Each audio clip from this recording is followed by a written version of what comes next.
It's the Night Report for this Monday, July 8, 1991. Good evening, everybody. I'm Peter Wiggins. This is what's happening.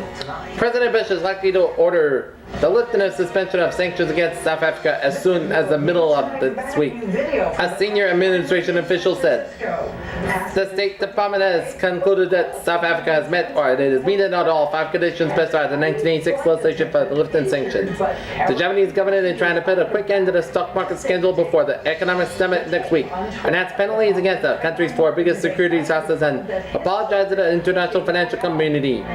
The Communist Department proposed stiff duties on certain computer screens from Japan. The duties are on electric make trick local crystal blaze, expected to be the most common type of screen in laptop and notebook computers of the future. The collapse of BCCI may give added impetus to the changes in bank supervision that regulators worldwide have talked about for years, but have not yet put in place, as a British official told Parliament that a new BCCI officer has informed the Bank of England earlier this year were no signs of problems. IBM recently announced an alliance with Apple as part of a series of moves that are likely to change the ground rules for competition in the computer industry. Mutual Benefit Life Insurance said that it will be reducing its home office staff in Newark, New Jersey by 30%. Hugh McCall Jr. of NCNB, hailed as a savvy regional banker who is reshaping the industry, has an impressive track record at the invading of succeeding in a new market, but his record at generating profits in the some of those conquests has been unimpressive. Coming in on flights landing on runway. Broadband software licensed in common in San Diego is a new unexpected source of revenue. The company has flourished in a home and education niche ignored by the big guns. Tonight, new images of Prudential Securities has established a new governing board that will be given a greater role to executives at the parent.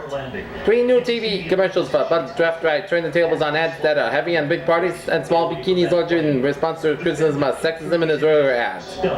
Digital Air Equipment said layoff notices to 800 employees for digital equipment in its sales and support and sales operations.